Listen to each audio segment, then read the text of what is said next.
Eh bien, salut tout le monde, j'espère que vous allez bien, c'est Origine Soma. On se retrouve aujourd'hui pour l'épisode 4 des joueurs à suivre cette saison. Alors, cette fois-ci, on va faire la série A. Pour commencer, on a le gardien Alisson qui est arrivé de l'Atlético Mineiro, du championnat brésilien, qui est parti à l'AS Roma. Donc, on va bien voir si il aura du temps de jeu et s'il va réussir à s'imposer en Serie A. Surtout qu'il y a Szczęsny qui est arrivé d'Arsenal, donc on va voir s'il va avoir beaucoup de temps de jeu. Après, on a Ansaldi qui est arrivé de Genoa et qui est parti à l'Inter pour 7 millions d'euros. C'est un bon choix pour l'Inter vu qu'il a une solide expérience, il est rapide, il est physique. Donc on va bien voir si avec le nouveau coach il va y arriver. Après on a Koulibaly, le défenseur français, qui n'est pas français vu qu'il est malien, qui est, euh, qui est à Naples. C'est un jeune joueur, il a beaucoup de potentiel, hein. Il est un peu demandé partout, surtout à Chelsea ou à Manchester City ou un autre club. Donc après, c'est un joueur à suivre, il est rapide, physique, il a tout ce qu'il faut pour réussir. On a Benatia qui est arrivé de Bayern Munich en prêt. Donc je pense que c'est un bon joueur pour la Juventus, sauf qu'il y a déjà trois gros défenseurs centrales. Donc on va voir s'il va réussir à se faire une place au sein de cet effectif. En défenseur droit, on a Daniel Alves qui est arrivé libre du Barça. Alors là, c'est un excellent choix pour la Juventus. Donc, vu qu'on connaît tous Daniel Alves, il est rapide, il a beaucoup d'expérience, donc ça peut aider la Juventus à gagner la Ligue des Champions. En MG, j'ai mis El Shaarawy qui est arrivé de l'AC Milan pour 13 millions d'euros. L'année dernière, avec la Roma, il a fait une bonne saison, il marquait pas mal de buts, il a pas été trop blessé, donc on va bien voir cette année s'il va confirmer. Après, on a Pjanic, lui, qui est arrivé de l'AS Roma pour 32 millions d'euros. Donc, pour le prix, je pense que c'est un gros joueur. Donc, il va sûrement remplacer Pogba. Donc, c'est bien pour la Juventus. Il peut les aider à faire gagner la Ligue des Champions aussi. Après, Nengolan, qui lui est toujours à l'AS Roma. C'est un grand joueur, un grand MC. Donc, il reste juste à confirmer cette saison. Et puis, à essayer de pousser l'AS Roma sur le podium. Après en MD, j'ai mis Bruno Pérez qui est un joueur du Torino. Il est pas très connu, mais franchement, il a fait une très bonne saison l'année dernière. Il est rapide, il est physique, il est technique. Donc, faut vraiment le suivre l'année prochaine.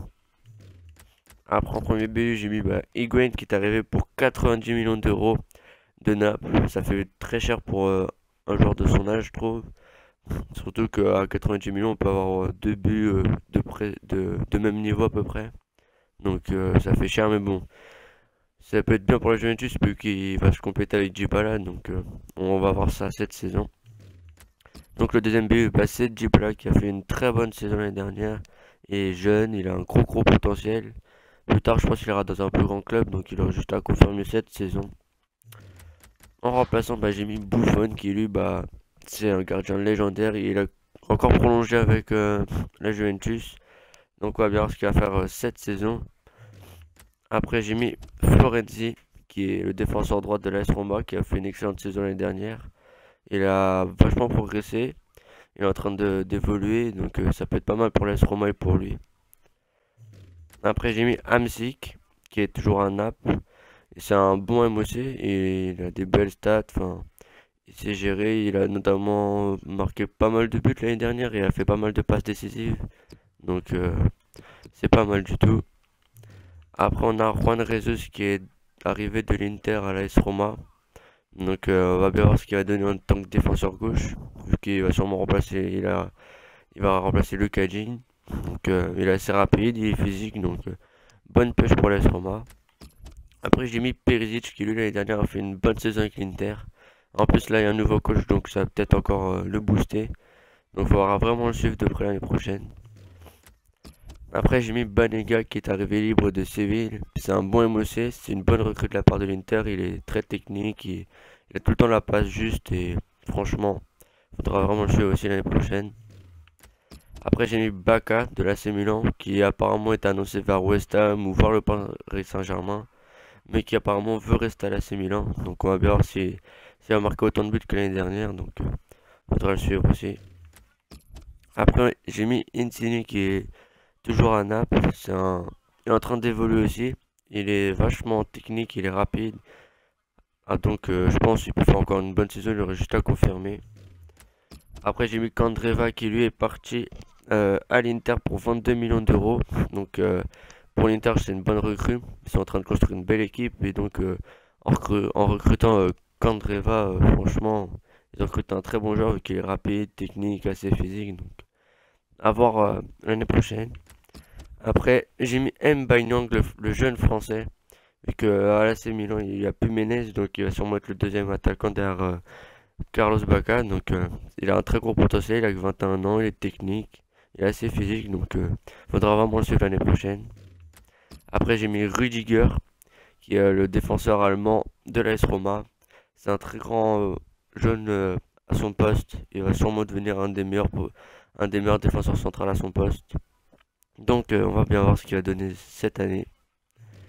Et le dernier joueur, j'ai mis Berardi, qui est un joueur pas très connu en Serie A, même en France ou n'importe où, mais franchement, il a un très très gros potentiel. Il est rapide, technique, donc il a tout ce qu'il faut. Je pense que plus tard, il ira dans un grand club, soit en Liga BBVA ou en Barclays, c'est obligé, je pense. Donc voilà. Et l'entraîneur que je n'ai pas mis vu qu'il n'est pas sur FIFA, c'est Debourg qui est arrivé à l'Inter. Donc c'est une légende en tant que joueur. Donc on va voir ce qu'il va donner avec, avec l'Inter. Surtout qu'il y a eu pas mal de recrues comme Banega, Candreva. Donc on va voir ce qu'il va donner. Donc voilà, la vidéo se termine. Donc si cela vous a plu, n'hésitez pas à aimer et à s'abonner. Pour la prochaine vidéo, ce sera la dernière de la série, donc j'espère que vous serez nombreux à la liker et à regarder. Bonne journée à tous, peace.